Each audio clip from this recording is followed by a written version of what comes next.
रातों रात शहरिया में फिर से बच्चा उठाने वालों का आतंक शुरू हो गया है। शाम को वंशलोचन बाबू के बैठक खाने में उसी की चर्चा हो रही थी।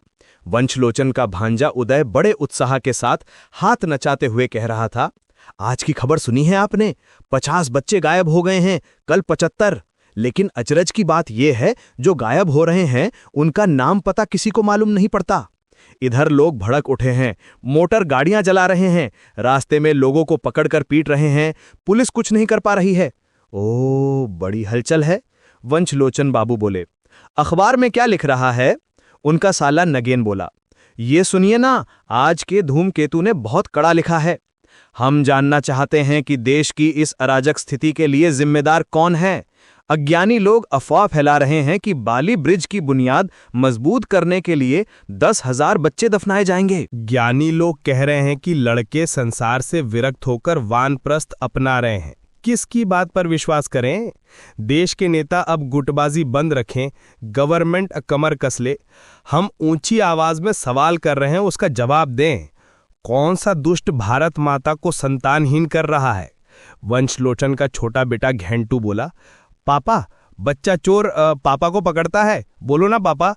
वकील विनोद बाबू बोले, वैसे पापा हूं तो पकड़ता ही है, लेकिन तुम चिंता मत करो बेटा, हम रक्षा करेंगे। वृद्ध केदार चैटर्जी महोदय ध्यानमग्न होकर तंबाकू पी रहे थे। नगेन उनसे बोला, चैटर्जी महोदय, आप सावधानी से आना जाना करिएगा।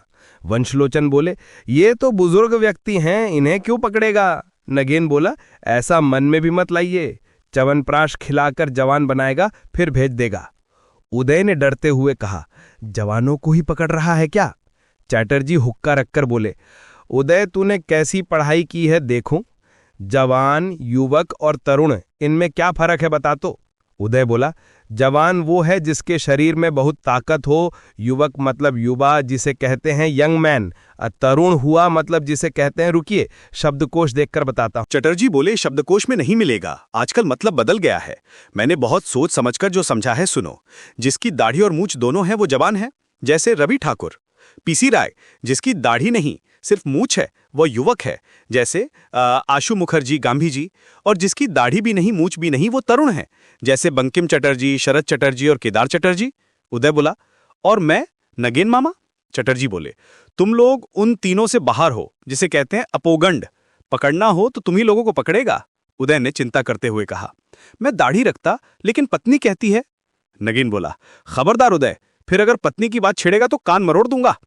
नौकर आकर वंशलोचन के हाथ में एक टेलीग्राम दे गया।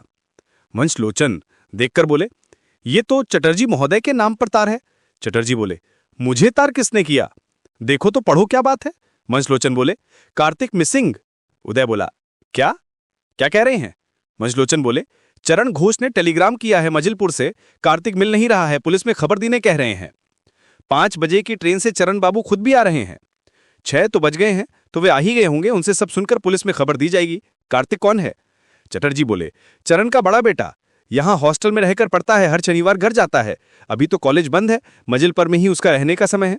नगेन बोला, कार्तिक को चोरी करे ऐसा बच्चा चोर पैदा नहीं हुआ, वो सब बेकार खबर है। चटर्जी बोले, जानते हो क्या कार्तिक को? नगेन बोला, अच्छी तरह जानता हूं, मेरे मंझले साले बांटुल के साथ एक ही क्लास में पढ़ता है। मशहूर लड़का है, बचपन से ही काफी होशियार है। जब 10 साल की उम्र थी तब वो अपनी सहेलियों से कहता था, लड़कियां भी क्या इंसान होती हैं, सिर पर ढेर सारे बाल, फिर फीता बांधना, फिर सिर्फ दांत दिखाकर हंसना, मारना चाहिए एक घूंसा। फिर 14 साल की उम्र में अपने पक्के दोस्त बांटुल को लिखा, नारी का प्रेम क्या, कभी नहीं। भाई बांटुल, इस जगत में किसी के रहने की जरूरत नहीं है, सिर्फ तुम और मैं। लेकिन 2 साल बीतते न बीतते उसके यौवन निकुंज का पक्षी कां-कां करने लगा। कार्तिक ने अपनी कविता की कॉपी में लिखा, नारी समझ नहीं पाता कब सिर्फ मेरी तुम होगी, कितने दिनों में, ओ कितने दिनों में, कर नहीं पा रहा और कर नहीं पा रहा। वंशलोचन बोले, ये सब तो अच्छी बात नहीं है। चटर्जी महोदय, चरण बाबू बेटे की शादी क्यों नहीं कर देते? चटर्जी बोले, कहा तो है कई बार, लेकिन चरण बहुत जिद्दी है। दूसरे विषयों में पुराना होने पर भी बेटे की शादी करने के मामले में वो आधुनिक है। कहता है पढ़ाई पूरी कर ले फिर शादी। वैसे कार्तिक के लिए लड़की तय की ही हुई है, चरण के बचपन के दोस्त राखाल सिंह की बेटी। 13-14 साल पहले दोनों दोस्तों में बात पक्की हुई थी, फिर राखाल बाबू गुजर गए, कुछ समय बाद उनकी पत्नी भी चली गई। लड़की की जिम्मेदारी उसके मामा ने ली। मामा सुना है कहीं के जज हैं, हाल ही में रिटायर हुए हैं। नगेन बोला, राखाल सिंघी की बेटी क्या, कार्तिक कभी उससे शादी नहीं करेगा। वो लड़की तो सुना है जंगली भूत है। उसी समय चरण घोष आकर पहुंचे।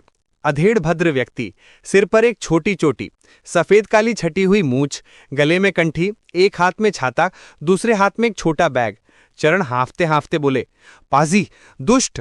चटर्जी बोले, तो क्या बेटे का पता चल गया, दुर्गा दुर्गति नाशिनी। चरण बोले, आवारा झोटा, छी छी। चटर्जी बोले, विपत्तो मधुसूदनम, भगवान ने रक्षा की। चरण बोले, बेटा मेरी पढ़ाई सीख रहे हैं। बंचलोचन बोले, चरण बाबू थोड़ा शांत हुइए। चटर्जी बोले, अरे गुस्सा बाद में करना, खबर क्या है पहले बताओ। चरण बोले, खबर मेरी झाड़ू।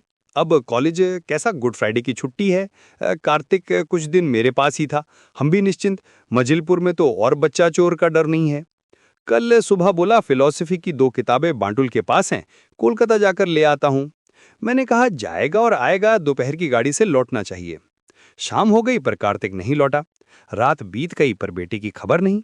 उसकी मां ने रोना धोना शुरू कर दिया, क्योंकि परसों ही कोलकाता में 63 बच्चे चोरी हुए हैं। मजबूरी में तुम्हें एक जरूरी तार कर दिया, फिर शाम की गाड़ी से चला आया। सबसे पहले गया बांटुल के यहाँ। उसका छोटा भाई शांटुल बोला, बांटुल और कार्तिक कुछ दोस्तों के साथ ओवरटून हॉल में लेक्चर सुनने गए हैं। लेकिन बांटुल की बहन बोली, सुनते क्यों हैं, सब झूठ बात है। बाबू लोग एंग्लो मोगलाई होटल में खाने गए हैं, फिर जाएंगे सिनेमा, उसके बाद काफी रात को लौटकर दरवाजे पर धक्का मारेंगे। बदतमीज, यही तेरी फिलॉसफी की किताब लाने जाना है। अब छोकरे को ढूंढकर निकालूं कैसे। विनोद बोले, खबर जब मिल गई है तब और खोजने की क्या जरूरत है। लड़का कलकत्ता आया है थोड़ी मौज मस्ती करने, सही समय पर घर चला जाएगा। चरण बोले, मौज मस्ती निकालूंगा, बदतमीज यहां आया है यारबाजी करने, और हम सोचकर मर रहे हैं। कान पकड़कर घसीटते हुए ले जाऊंगा। चटर्जी चलो। चटर्जी बोले, जाएंगे कहाँ। नगेन बोला, धर्मतला के मोड़ पर एंग्लो मोगलाई, टैक्सी में चढ़कर सीधे चले जाइए, 10 मिनट में पहुंच जाएंगे। चरण घोष और चटर्जी महोदय बाहर निकले। एंग्लो मोगलाई होटल छोटा है पर बहुत मशहूर है। रोशनी, खुशबू और शोर शराबे से भरपूर है। अलग अलग कैबिन में कई लोग खा रहे हैं, कोई अकेला, कोई ग्रुप में। दरवाजे के पास एक डेस्क के सामने मैनेजर कभी बैठा है, कभी खड़ा होकर चारों तरफ नजर रख रहा है और बीच बीच में आवाज लगा रहा है। 3 नंबर में 1 प्लेट कोरमा, 6 नंबर में 2 चाय, 4 कटलेट जल्दी, 5 नंबर में और 2 डेविल वगैरह। चरण घोष और चटर्जी घुसे। चटर्जी ने धीरे से कहा, आहिस्ता, चिल्लाओ मत, वहीं बाबू लोग यहां खा रहे हैं। चरण घोष ने नाक सिकोड़कर कहा, राधा माधव, ऐसी जगह भद्र लोग आते हैं, जितने भी राक्षस जुटे हैं अखाद्य खा रहे हैं। चटर्जी बोले, अरे चुप चुप, बेचारों का गुनाह नहीं है, हजारों साल से सुनते आए हैं, ये मत खाओ वो मत खाओ। अब जब भगवान ने अच्छी बुद्धि और सुविधा दी है तो जन्म जन्मांतर की प्यास जल्दी जल्दी बुझा लेनी चाहिए। आहा, इनका भोजन सफल हो। ये जो शेर की तरह गपागप खा रहे हैं, उसके साथ इनमें शेर जैसे कुछ गुण भी आए, इनके शरीर में जान आए, मन में हिम्मत हो, कोई उंगली करे तो खैंक करके निडर होकर झपट सकें। मैनेजर बोला, आप लोग खड़े क्यों रहे, उस 2 नंबर में बैठिए मेहरबानी करके। चटर्जी ने होठों पर उंगली रखकर कहा, चुप, आहिस्ता आहिस्ता। मैनेजर मुस्कुराकर बोला, शर्म कैसी मौसाजी, यहाँ कितने ही बूढ़े जज, मैजिस्ट्रेट और बड़े बड़े विद्वान अपने कदमों की धूल देते हैं, आप लोग बल्कि पर्दा खींचकर बैठिए। क्या खाएंगा मौसाजी। चटर्जी बोले, अरे यहाँ क्या बिना खाए बैठा नहीं जाता। मैनेजर बोला, हे 2 कटलेट दूं क्या, एंग्लो मुगलाई की ताजा पेशकश, मुर्गी का फ्रेंच मालपुआ, मुलायम बकरे का स्टो, देखिए ना एक बार ट्राई करके। चटर्जी बोले, नहीं बेटा, पेशकश खाने की अब उम्र नहीं रही। मैनेजर ने चरणों घोष की चोटी और कंठी की तरफ देखकर कहा, पंडित जी, आपको 2 डबल अंडे की राधा वल्लभी दूं क्या। चरणों बोले, देगा मेरा सिर, बुलाओ उस राक्षस को। मैनेजर बोला, राक्षस वगैरह यहाँ नहीं मिलेंगे पंडित जी, सब जेंटलमैन हैं। चटर्जी बोले, अरे करते क्या हो चरण, चुप चुप, अपनी जवानी के कारनामे सब भूल गए। वो जो कबाब का पैकेट लेकर गुलर के पेड़ पर चढ़कर खाते थे और कोयल की आवाज निकालते थे, क्या वो याद नहीं है। अब चाहे गुसाई महाराज से मंत्र लेकर कंठी पहन लिए, मांस की खुशबू पर कान में उंगली देते हो। लड़के का खाना खत्म होने दो, फिर थोड़ा बहुत डांट लेना। फिलहाल इधर चुपचाप बैठो, थोड़ा शरबत अब पीकर ठंडे हो जाओ और श्रीमन लोग क्या चर्चा कर रहे हैं वही छिपकर सुनो, काफी ज्ञाना मिलेगा। अगर कुछ ना सुनने लायक अनोखी बात कान में पड़ी तब गला साफ करके खुद को जाहिर करेंगे। अब भाई मैनेजर, 2 छाछ दो तो। कार्तिक और उसके 3 दोस्त बाटुला, गोपाला और घनेना कुछ दूर एक पर्दे के पीछे बैठे हैं। उनका खाना खत्म हो चुका है। अब बहस चल रही है। गोपाला बोला, आइडियल एक चाहिए ही, वरना लाइफ अ कॉमन प्लेस और मोनोटोनस हो जाती है। आइडियल है माइंड का जूस, उसी से जीवन रसीला रहता है। घनेना बोला, नहीं माना, आइडियल इंसान को आइडिया का गुलामा बना देता है। मैं वेराइटियां चाहता हूं, नो कमिटमेंट। लोथारियो की वो लाइन क्या थी रे? Pick and choose, play fast and lose, फिर न जाने क्या। बाटुला, तेरा कोई आइडियल है क्या? बांटुला बोला, राम राम कभी नहीं। चरण घोष ने धीरे से कहा, ये सब क्या कह रहा है चैटर्जी, कुछ समझ नहीं पा रहा हूं। चैटर्जी बोले, चुप चुप। कार्तिका ने टेबल थपथपाकर कहा, आइडियल वाइडियल नहीं समझता, मैं चाहता हूं हकीकत का एक सिंथेसिस। ऐसी नारी जो बल्लरी बैनर्जी जैसी सुंदर हो, मिसेस चौबी जैसी साहसी हो, जिगीशा देवी जैसी लेखिका हो, मंजली दीदी की ननद जैसी रसीली हो, लोटी राय जैसी गायिका हो और फाख्ता खां जैसी डांसर हो। चैटर्जी बोले, बाप रे, ऐसी तिलोत्तमा हमारी 14 पीढ़ियों ने कभी नहीं देखी। चरण, अब एक शब्द नहीं, बाबू लोग को इसी शुभ महीने में लटका दो, वरना बेचारा घर घर लालची नजरों से घूमता रहेगा। चरण घोष उछलकर खड़े हो गए और बोले, रुको, लालच मिटा रहा हूं। ओ कार्तिका बदतमीज, स्टूपिड, दुष्ट, क्या कर रहा है यहां? बेटा मेरा पढ़ाई सीख रहे हैं, गर्त में जा रहे हैं जितने भी आवारा छोकरों के साथ। घनेना बोला, खबरदार महाशय, जबान संभालकर बात कीजिएगा। चरण बोले, दुष्ट को बार बार कहा था, जाएगा और आएगा। शाम हो गई, बेटे का दर्शन नहीं। रात बीत गई, बेटा और नहीं आता। बच्चा चोर के चंगुल में पड़ा या मोटर के नीचे आया या पुलिस से पकड़कर ले गई, कुछ नहीं जानता। घर के सब लोग सोचकर परेशान, मां रो रो कर बिस्तर पर पड़ी है और बेटा मेरा होटरे में बैठकर यारबाजी कर रहा है। बदतमीज, दुष्ट, स्टूपिड। यही तुम्हारी यूनिवर्सिटी की शिक्षा है? क्या होता है वहां? जितने भी जालसाज मिलकर लड़कों का दिमाग खाते हैं और पतन का अड्डा बना है ये होटल। जितने बेशरम लड़के बूढ़े जुटकर लालच से मीठा निकल रहे हैं। ये शांटूला है ग्रुप का सरदार, महाआवारा। वो गोपाला है बड़ों का भी बाप, और एक घना एक पूरा बंदर है। कार्तिक सर झुकाकर गालियां हजम करने लगा, लेकिन दोस्त रुक गए। होटल का मैनेजर आस्तीने चढ़ाने लगा। बांटुल, लड़का बहुत ही मीठा बोलने वाला और विनम्र है, उसने बहुत कोमलता से कहा, देखिए चरण बाबू, अपने बेटे को आप जो चाहे कह सकते हैं, लेकिन हम क्या करते हैं या नहीं करते उसमें आपके पिता का क्या जाता है? मैनेजर बोला, जानते हो, आपको पुलिस में दे सकता हूं। चरण घोष चिढ़कर बोले, दे दो ना। मैनेजर बोला, जानते हो, ये एंग्लो मोगलाई कैफ है। बंटुल, गलत उच्चारण बर्दाश्त नहीं कर सकता, बोला, कैफ नहीं, काफे। मैनेजर बोला, वही हुआ। जानते हो, ये कोई ऐसी वैसी जगह नहीं है, ये एक रेस्पेक्टेबल रेस्टोरेंट है। बांटुल बोला, रेस्तरां। मैनेजर बोला, एक ही बात है। जानते हो, ये शिक्षित लोगों का रॉन्डेवॉश है। बांटुल बोला, रांधेवू। बार बार रुकावट पाकर मैनेजर भड़क उठा, बोला, अरे चुप हो ढीठ छोकरे, डेविल आमलेट कोफ्ता कोरमा बेचते बेचते बूढ़ा हो गया और ये आए हैं उच्चारण सिखाने। बांटुल गरज कर बोला, ग्राहक का अपमान, टेक केयर, तुम्हारा होटल बॉयकॉट करेंगे। सिर्फ कुत्ते की टांग और सांप की चर्बी चला रहे हो। कमरे के एक कोने में एक वृद्ध भद्र व्यक्ति बैठे थे। ये एक शांत कर्मचारी हैं।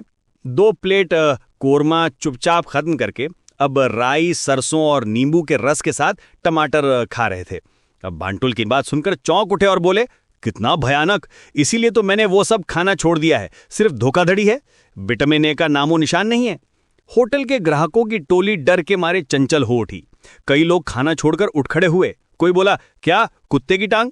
कोई बोला, सत्यानाश, विटामिन ए नहीं है। मैनेजर परेशान होकर हाथ जोड़कर कहने लगा, बैठिए महाशय, बैठिए, उन सब झूठी बातों पर कान मत दीजिए। क्या मुझ में धर्म का डर नहीं है? चैटर्जी महोदय उठकर चारों तरफ देखकर बोले, महाशय लोग, अगर इजाजत दें तो मैं विटामिन ए के बारे में 2-4 बातें कहना चाहता हूं। कुछ बुजुर्ग भद्र लोगों ने चुप चुप करके डांट लगाई और शोर बंद करवा दिया। उसके बाद चैटर्जी महोदय की तरफ देखकर बोले, हाँ तो महाशय, विटामिन ए की क्या बात कह रहे थे? चैटर्जी कहने लगे, बचपन में दूध, जवानी में लूची बकरा, बुढ़ापे में थोड़ा नीम झोल और ढेर सारा हरी नाम, यही है हमारा पुराना शास्त्र के अनुसार भोजन। लेकिन अब हमें पता चला है कि वो सब सिर्फ पेट भरने का सामान है। विटामिन ए ही असली चीज है, संसार की नदी में तैरने की इकलौती नाव। बच्चा, युवा, बूढ़ा, सबके लिए। इसलिए विटामिन ए अगर चाहते हैं तो कटहल खाइए। टमाटर वाले बोले, कटहल? चटर्जी बोले, जी हां, कटहल। कवि ने लिखा है, मेरा सोना जैसा बंगाल। मैं तुमसे प्यार करता हूं, तुम्हारा आकाश, तुम्हारी हवा मेरे प्राणों में घंटी बजाते हैं। मरी हाय हाय रे, ऐसा देश कहीं नहीं ढूंढ पाएंगे महाशय। ये पकड़िए हिमालय पर्वत, जिसकी बराबरी दुनिया में नहीं है। फिर पकड़िए रॉयल बंगाल टाइगर, कौन लड़ेगा उससे शेर, मजाल क्या। फिर पकड़िए कटहल। टमाटर वाले बोले, कटहल क्या कोई फल हुआ महाशय? चटर्जी बोले, जी हां, बॉटनी पढ़कर देखिएगा, फलों का राजा है कटहल, 2 मन तक वजन होता है। फिर कटहल का राजा उत्तर पाड़ा के बउल बाबुओं के पेड़ का रस ख्वाजा, एक एक टुकड़ा काफी बड़ा, कच्चे सोने जैसा रंग, विटामिन ए से लबालब। गाल में देकर 5 बार इधर उधर चलाकर रस का अनुभव कीजिए, उसके बाद आंखें बंद करके थोड़ा दबाव दीजिए, आसानी से मंजिल तक पहुंच जाएगा। कहां लगता है आपका कालिया कोफ्ता कोरमा? टमाटर वाले बोले, किस क्लास का विटामिन है महाशय, ए बी सी या डी? चटर्जी बोले, ABCD BLARES पाइफॉक्स मैटरहेन, जो भी कहें, डॉक्टरी शास्त्र में कोई मनाही नहीं है। ऐसी चीज नहीं है जो कटहल में न मिले। लकड़ी चीरिए, तख्ता होगा, महोगनी लकड़ी उसके सामने तुच्छ है। पत्ता मोड़ लीजिए, हुक्के का उत्तम पाइप होगा। और फल की तो बात ही क्या है, गोद में उठाकर बजाइए, पखावच का काम करेगा। कच्चे का कालिया खाइए, जैसे बकरा, बीज भूनकर खाइए, जैसे काबुली मेवा। पके टुकड़े का रस लेकर उसका रेशा चरखे पर चढ़ाकर धागा काटिए, निकलेगा सिर्क, टमाटर। खाने वाले ने मुंह बनाकर कहा, नॉनसेंस। चटर्जी बोले, यकीन नहीं हुआ क्या? तो मरिए भाई कच्चा टमाटर खाकर, हम चले, नमस्कार, उठो भाई चरण। मैनेजर बोला, ओ महाशय, 2 छाछ के दाम नहीं दिए। चटर्जी बोले, अरे मारी, फिर दाम मांगता है, इतना बड़ा कुरुक्षेत्र शांत करवा दिया, वो क्या कुछ नहीं है? अच्छा बेटा, लो ये चवन्नी। चटर्जी महोदय चरण घोष को थोड़ा किनारे खींचकर लाए और बोले, बेटे को डांट तो बहुत दी, अब मीठी बातों से शांत करके बुला ले जाओ। बेटा कार्तिक, आओ तो इधर एक बार। चरण घोष बोले, सुन कार्तिक, इसी अगन के महीने में तेरी शादी करूंगा। वही राखाल सिंघी की बेटी नेड़ी, बचपन में उसे देखा था, याद है ना? कार्तिक मुंह फुलाकर बोला, नेड़ी वेड़ी से मैं शादी नहीं करूंगा। चरण घोष फिर भड़क कर बोले, नहीं करेगा मतलब? तेरी गर्दन पकड़कर शादी करवाऊंगा, अविनीत, स्टूपिड। चटर्जी बोले, आहा, करते क्या हो चरण, तुम्हें कुछ अकल नहीं है क्या? ये शादी की बात करने का समय है या जगह? जाओ तुम और बेकार देरी मत करो, 9 बजे की ट्रेन अब भी मिल जाएगी। कार्तिक आज बांटुल के घर ही रहेगा। बेटा कार्तिक, तुमसे 2 बातें करनी है। चरण घोष भबड़ाते हुए चले गए। कार्तिक और उसके 3 दोस्तों के साथ चटर्जी महोदय सड़क पर आए। घनेन बोला, ये अपमान कभी सह नहीं सकते, हम क्या बाढ़ के पानी में बहकर आए हैं?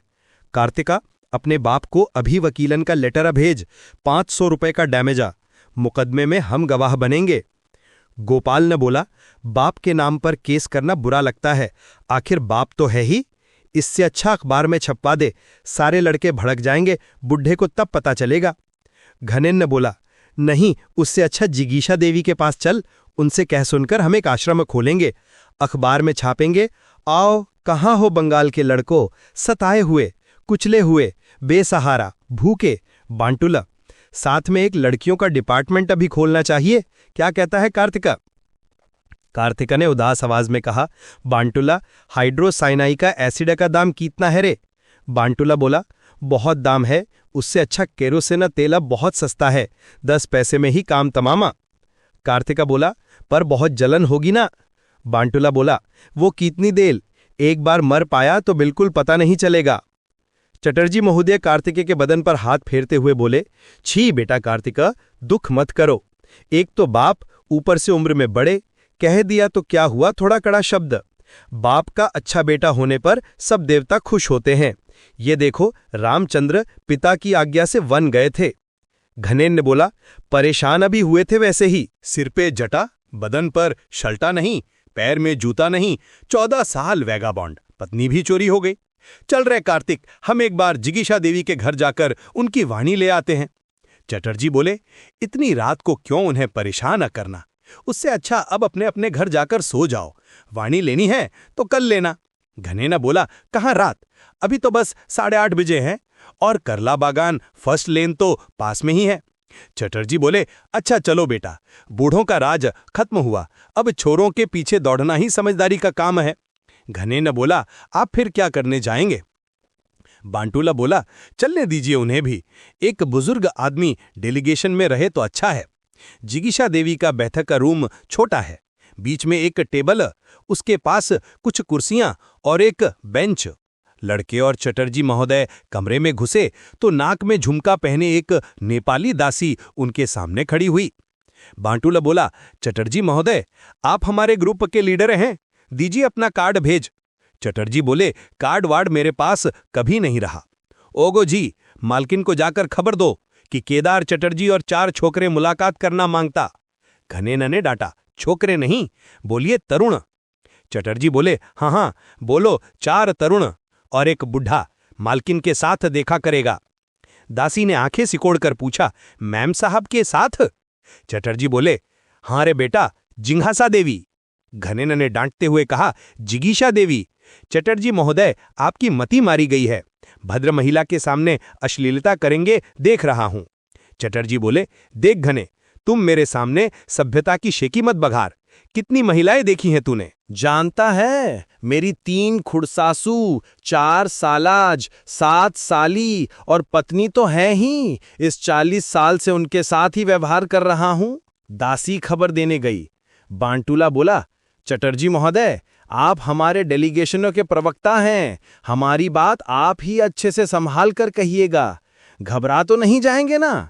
चटर्जी बोले, घबराने वाला लड़का केदार चटर्जी नहीं है। जिगीशा देवी कमरे में घुसी। भारी भरकम महिला, बड़ा हुलिया, पाउडर की परत को चीरकर गोल चेहरे की सांवली रंगत झांक रही है। कालिदास अगर देखते तो लिखते, चूना लगा हुआ सादा कद्दू जैसा। जिगीशा देवी बोली, मुझे अभी एक कमिटी मीटिंग में जाना है, आप लोग अगर जल्दी अपनी बात खत्म करें तो एहसान होगा। बांटूला बोला, बोलिए चटर्जी महोदय। चटर्जी महोदय ने गला साफ करके शुरू किया, माँ लक्ष्मी, ये जो देख रही हैं 4 छोकरे, ये हैं 4 तरुण। इसका नाम कार्तिका है, हीरे जैसा लड़का। इसके बाप चरण घोष का स्वभाव पित्त वाला है, इसीलिए मिजाज थोड़ा चिड़चिड़ा है। 2 शाम त्रिफला का पानी पीता है पर कुछ नहीं होता। चरण घोष ने कार्तिका को कहा है दुष्ट, उस पर ये लोग 3 बार दुष्ट कहा है। चटर्जी बोले, ठीक है, 3 बार ही दुष्ट कहा है सच में। इससे ये बाबू लोग बहुत ही दुखी हुए हैं। हमने बचपन में बाप चाचा की गालियां बहुत खाई हैं, सोना जैसा मुंह बनाकर सब सहा है, लेकिन वो दिन अब नहीं रहे महाशय। तब इस कोलकाता में घोड़ों का ट्रैम चलता था, लड़के मूंछ रखते थे, कोट पर दुपट्टा ओढ़ते थे, लड़कियां नथ पहनती थी और नहाने के कमरे में छिपकर गाना गाती थीं। गवर्नमेंट को लोग तब उद्दार सरकार बहादुर कहते थे। खैर वो बात छोड़िए, अब मैं कहता हूं कि बाप अगर बेटे को दुष्ट कह ही दे तो उसमें नुकसान क्या है? दुष्ट भगवान का बनाया जीव है, पूरी दुनिया में उसका एक महान उद्देश्य यकीनन है। दुष्ट कोई तुच्छ प्राणी नहीं है। चूहे से उसका स्वभाव अच्छा है, चेहरा अच्छा है, बुद्धि भी ज्यादा है। चूहे के बारे में कवि ने कहा है, लकड़ी काटता है, कपड़ा काटता है सब कुछ, लेकिन दुष्ट की बुराई कोई नहीं कर पाएगा। क्या कहती है माँ लक्ष्मी? जिगीशा देवी ने भौहें सिकोड़कर कहा, तरुणों के ग्रुप में आप क्यों हैं? चटर्जी महोदय ने थोड़ा सोचकर जवाब दिया, वो एक समस्या तो है, लेकिन बात क्या है जानती हैं? मैं एक बुजुर्ग तरुण हूं। बांटुल बोला, इनकी उम्र हुई है सच में, लेकिन मन एकदम कच्चा है। जिगीशा देवी लेकिन खुश नहीं हुई। चटर्जी महोदय ने बात साफ करने के लिए कहा, कैसा है जानती हैं? ये गुजराती नारियल जैसा है, ऊपर से सूखा, अंदर से कोमल। घनेन तब तक गुस्से से आग हो गया है, डांट कर बोला, चुप करिए चटर्जी महोदय, सिर्फ फालतू बकवास कर रहे हैं, मुझे बोलने दीजिए। देखिए, हम बहुत ही अपमानित और सताए हुए हैं, बिल्कुल पब्लिक होटल में 200 लोगों के सामने। क्यों? क्योंकि हम गुलाम हैं, अभिभावक के टुकड़ों पर पलने वाले। ये हालत अब सही नहीं जाती। अपना एक आजाद आश्रम बनाना चाहते हैं, पिंजरा तोड़कर पक्षी चाहता है पंख फैलाकर जीना रे, अरुण रांगा खुले आकाश के तप्तोपोष पर नाचना रे। आप अगर थोड़ी कोशिश करें तो आसानी से एक आश्रम बन जाएगा। अब इस बारे में एक वाणी हम आपसे चाहते हैं। जिगीशा देवी कुछ देर ध्यान में रहीं, उसके बाद सीटी बजाकर बुलाया, शुश शुश। एक छोटा सा प्राणी धीरे धीरे कमरे में आया, कुत्ता नहीं, ये सुषेण बाबू हैं, जिगीशा देवी के पति। दुबले नाटे, आंखों पर चश्मा, सिर पर टकला, लेकिन मूंछों का जोड़ा काफी बड़ा है और मोम लगाकर मरोड़ा हुआ है। सती साध्वी जैसे सब कुछ खोकर भी सुहाग की निशानी चूड़ियां आखिरी समय तक बचाकर रखती है, बेचारे सुषेण बाबू भी वैसे ही सारा अधिकार खोकर पुरुषत्व के चिन्ह के रूप में ये मूंछों का जोड़ा बड़े जतन से बचाए हुए हैं। कमरे में आकर गर्दन नीची करके शालीनता से बोले, बुलाया है? जिगीशा देवी ने लड़कों को दिखाकर कहा, ये वाणी लेने आए हैं। सुषेण बाबू ने आंखें चढ़ाकर कहा, बनी, वही जो उस दिन नन्ही सुनार 42 रुपए ले गया। जिगीशा देवी ने आंखें दिखाकर कहा, इडियट, सुनार की बनी नहीं, मेरे मुंह की वाणी। जाओ, हरा फाउंटेन पेन और एक कागज लेकर आओ। सुषेण बाबू कागज कलम लाए। जिगीशा देवी ने खच खच करके कुछ लाइनें लिखीं और बोलीं, सुनिए। ओ लड़को, मैं समझ गई हूं तुम्हारा दर्द, लेकिन जगत नहीं समझ पाएगा वो, क्योंकि पुराने पत्थर युग का समय अभी खत्म नहीं हुआ है। बुजुर्ग का खून और तरुण का जोश, अमीर का लहू और मजदूर का पसीना कभी एक नहीं होते। इसलिए तुम्हें स्वावलंबी और खुद के दम पर खड़ा होना होगा। बनाओ आश्रम, गांव गांव, देश देश, शहर शहर। बनाओ तरुणों का तपोवन, नई सोच का बसेरा, यौवना का किला। इकट्ठा करो चंदा, लाख, 10 लाख, करोड़। फिलहाल मुझे 10,000 ला कर दो, उसी से काम शुरू हो पाएगा। चैटर्जी महोदय बोले, वाह, बहुत सुंदर, बेहतरीन। बांटुला, कागज को संभाल कर रख ले। खैर, आज के लिए चलते हैं माँ लक्ष्मी। बांटुला बोला, बेवक्त बहुत परेशान न किया, माफ करिएगा। जिगीशा बोली, नहीं नहीं, परेशानी कैसी? अच्छा, मैं अब मीटिंग में जा रही हूं, नमस्कार। चैटर्जी देवी चली गईं। चैटर्जी महोदय भी उठे, लेकिन सुषेण बाबू बोले, आप लोगों को क्या बहुत जल्दी है? बैठिए ना थोड़ा। चैटर्जी बोले, आप भी कोई वाणी देंगे क्या? सुषेण बाबू ने एक बार दरवाजे के बाहर झांक कर कहा, वाणी वाणी मैं नहीं समझता महाशय, वो औरतों वाली बात है, मैं सिर्फ काम समझता हूं। कह रहा था, आप लोग कान्हाई घोषाल को जानते हैं? चैंपियन वन लेगर, सीनेट हाउस के चबूतरे पर लगातार 75 घंटे एक पैर पर खड़ा था, मेरा चचेरा भाई है। चैटर्जी बोले, सच में? सुषेण बोले, हाँ। बलाई बैनर्जी का नाम सुना है? जो लड़का उस दिन मैदान में 3 गोरों को छाते से पीटा था, मेरा सगा मौसेरा भाई है। चटर्जी बोले, क्या कहते हैं महाशय, आप लोग तो वीरों के वंशज हैं, मिलकर बहुत खुशी हुई। और कुछ कहना तो नहीं है ना? अच्छा, बैठिए तब। नमस्कार। सुषेण बाबू ने अचानक चेहरा उदास करके कहा, 5 रुपए होंगे क्या? महीना खत्म होते ही लौटा दूंगा। बांटुल ने एक अठन्नी फेंक दी। लड़कों की टोली और चटर्जी महोदय बाहर आए। रास्ते पर आकर चटर्जी महोदय बोले, आप चिंता क्या, मैदान मार लिया, अब बस आश्रम का पैसा जुगाड़ करके जिगीशा देवी के हाथ में दो। अच्छा, मैं अब चला। कार्तिक, तुम तब आज रात बांटुल के घर रुक रहे हो? ठीक है, कल सुबह फिर मिलेंगे। चटर्जी महोदय के चले जाने के बाद घनेंदा बोला, वही तो 10,000 रुपए, पर इससे कम में आश्रम बनेगा भी कैसे? कम से कम 50 लोगों के रहने की जगह चाहिए, सोने का कमरा, dining room, drawing room, library, tennis court, सब चाहिए। जिगीशा देवी ने बहुत कम करके एस्टिमेट किया है, पर पैसा मिलेगा कहां से? बांटुला क्या कहता है? बांटुला बोला, मैं कहता हूं कि कार्तिका आज रात खूब जमकर खा ले और कल से उपवास शुरू कर दे, और हम चारों तरफ सभा करके लेक्चर दें। हे देशवासियों, ये एक तरुण आश्रम बनाने के लिए प्राण न्योछावर करने बैठा है और तुम लोग हंस खेल रहे हो। क्या ये ठीक हो रहा है? उठाओ 10,000 रुपए, तभी बेचारा 2 कौर भात खाएगा। घनेंदा बोला, उपवास करके काम निकालना औरतों वाला तरीका है, मेरी उसमें कोई सहानुभूति नहीं है। बांटुला बोला, पुरुषों वाला रास्ता भी है, पर उसमें कुछ समय लगेगा। कार्तिका अमेरिका जाए, झाकड़ा बाल रखे, स्वामी जी बनकर जम जाए, ढेरों में उसकी चेला बनेंगी, पैसा भी बहुत आएगा, वहीं आश्रम खोला जाएगा, हम भी जाकर जुट जाएंगे। कार्तिका को ये सब दलीलें पसंद नहीं आई। बोला, बांटुला, पिस्तौल का दाम कितना है रे?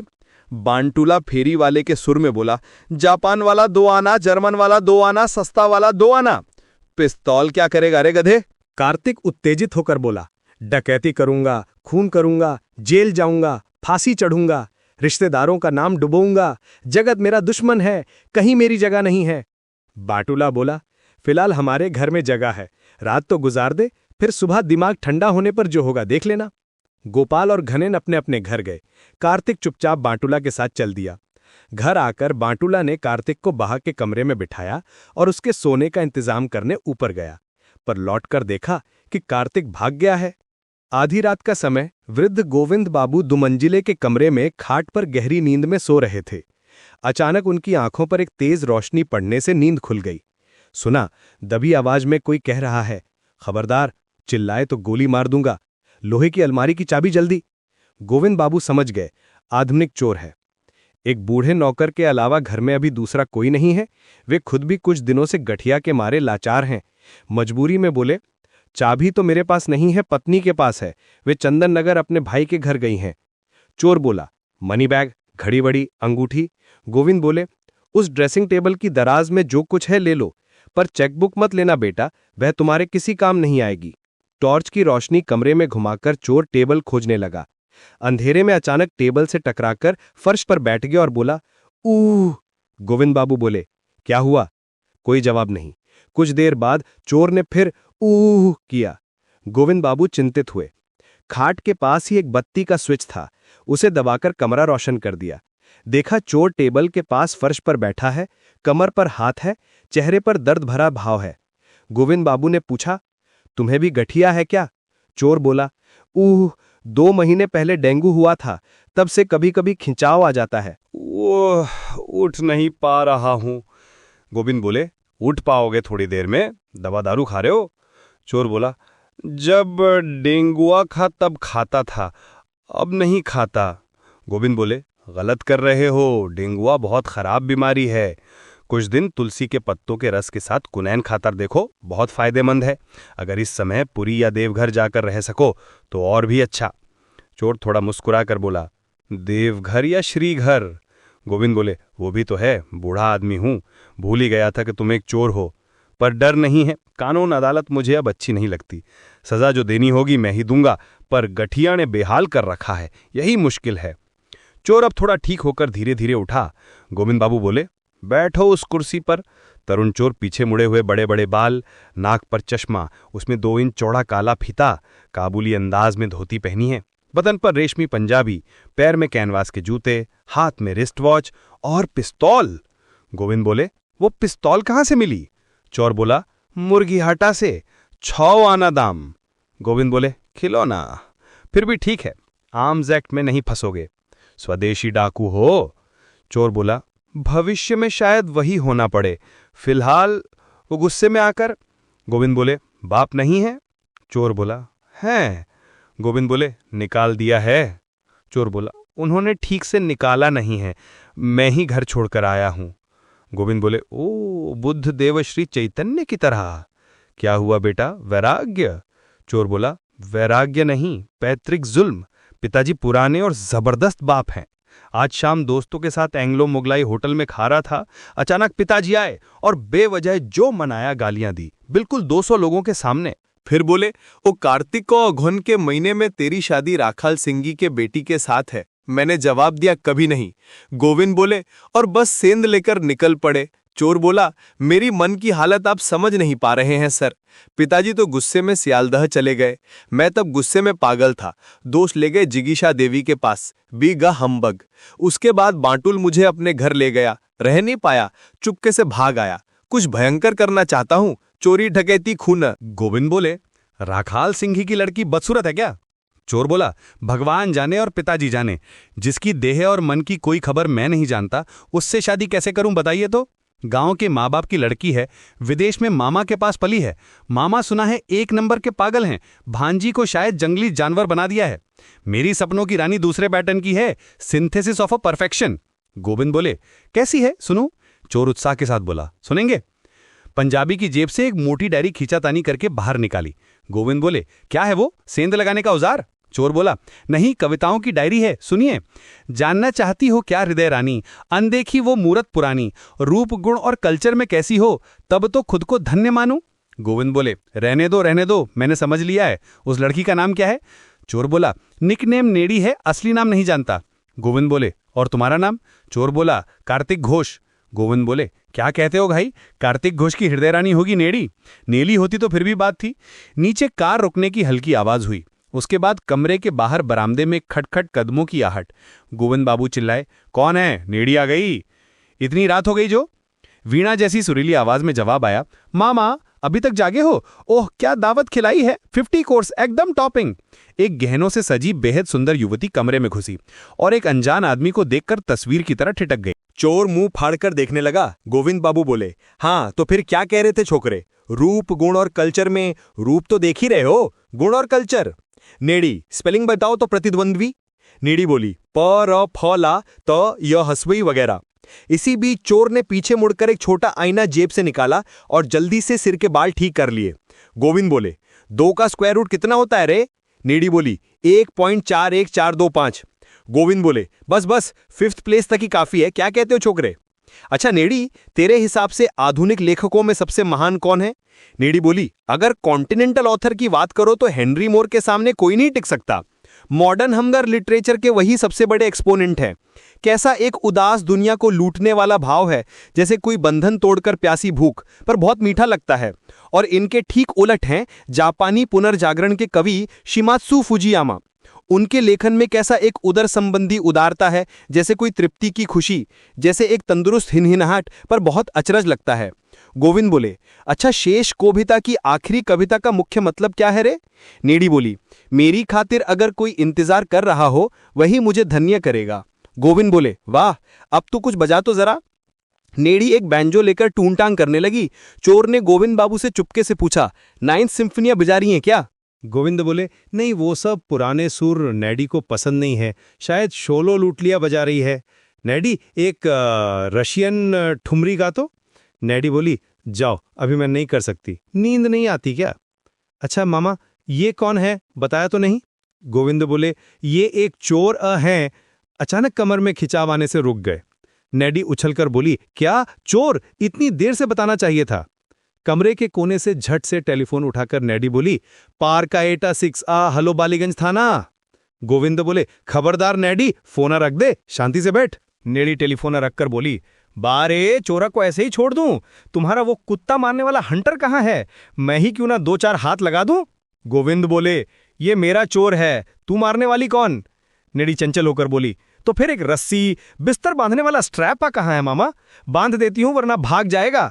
चोरा ने शालीनता से कहा, जी नहीं नहीं मैं नहीं भागूंगा। नेड़ी जल्दी में रस्सी खोजने लगी पर मिली नहीं। चोरा बोला, मेरा ये रुमाल देखिए तो, अगर काम चल जाए। नेड़ी बोली, नो थैंक्स। नेड़ी ने अपनी साड़ी के आंचले से चोरा के हाथ पीछे करके बांध दिए। चोरा अच्छे बच्चे की तरह शांत रहा। नेड़ी बोली, मामा बांध दिया है, अब थाने में टेलीफोन करो जल्दी से। गोविंद बोले, मेरी अभी उठने की ताकत नहीं है, लेकिन चोरा के साथ तू भी तो बंध गई है। नेड़ी परेशान होकर बोली, मैं कभी नहीं। आंचल कितना मजबूत है, टूट नहीं रहा। एक कैंची कैंची। चोरा बोला, देखिए तो मेरी सामने वाली जेब में है। नेड़ी ने चोरा की जेब तलाशी पर कैंची नहीं मिली। चोरा बोला, अच्छा बदल वाली जेब देखिए तो, वहां भी कैंची नहीं है। नेड़ी बोली, झूठा धोखेबाज। चोरा बोला, जी नहीं नहीं। अच्छा आप बंधन खोल दीजिए, मैं वादा करता हूं नहीं भागूंगा, अपॉन माय ऑनर। नेड़ी बोली, आहा क्या बात कही, चोरा का भी कोई ऑनर होता है। कोई रास्ता ना देखकर नेड़ी ने बंधन खोल दिया। गोविंद बाबू बोले, नेड़ी जाओ लक्ष्मी बेटी, कुछ गरम गरम कटलेट तल लाओ और एक कप चाय, और बगल वाले कमरे में इनके सोने का इंतजाम कर दे। इतनी रात को बेचारा कहाँ जाएगा? नेड़ी मामा की आज्ञा मानने चली गई। गोविंदा बोले, कैसा देखा कार्तिका बेटा? कार्तिका बोला, बेहतरीन, अचरज, एक्सक्विजिट। गोविंदा बोले, सपनों की रानी से मिल रही है? कार्तिका बोला, बिल्कुल हाँ, लेकिन पिताजी क्या करेंगे वही सोच रहा हूं। ये नेड़ी तो उनकी सोची हुई नेड़ी नहीं है। गोविंदा बोले, कोई डर नहीं तुम्हें, मेरी शिक्षा में बिल्कुल कमी नहीं मिलेगी। यही नेड़ी जब ससुराल जाएगी तब लाल साड़ी पहनकर और लंबा घूंघट निकालकर 50 बुजुर्गों को झुक झुक कर प्रणाम करेगी। रसोई में जाकर कमर कसकर 200 लोगों के लिए साग का रायता बनाएगी। फिर इसे अगर शिमला दिल्ली में वायसा आए के डांस में ले जाओगे तो लाट साहब के साथ मजे से 20 बार नाच लेगी। जर्मन काउंसिलर के कान खींचेगी, सर जम्बू स्वामी के बालों की चोटी पकड़कर खींचेगी। कार्तिका बोला, क्या? गोविंदा बोले, क्यों डर गए क्या? कार्तिका बोला, जी नहीं, आनंद ही आनंद। समाप्त।